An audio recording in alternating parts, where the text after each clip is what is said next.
Fala, meu povo! Diga pra mim, aonde vocês acham que eu estou nesse momento? Eu sei que aqui ao final tem uma arvrinha. E a minha frente com esse barulho que vocês estão ouvindo, o que vocês acham que é? Deixa eu mostrar. Olha que paraíso!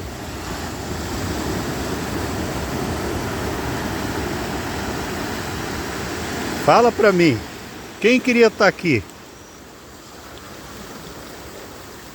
Aqui é Praia do Alto, em Ubatuba. É uma praia que fica escondida. Tem que pegar uma trilha para chegar nela. Fica entre a Praia Vermelha e a Praia do Itamambuca. Show de bola, né?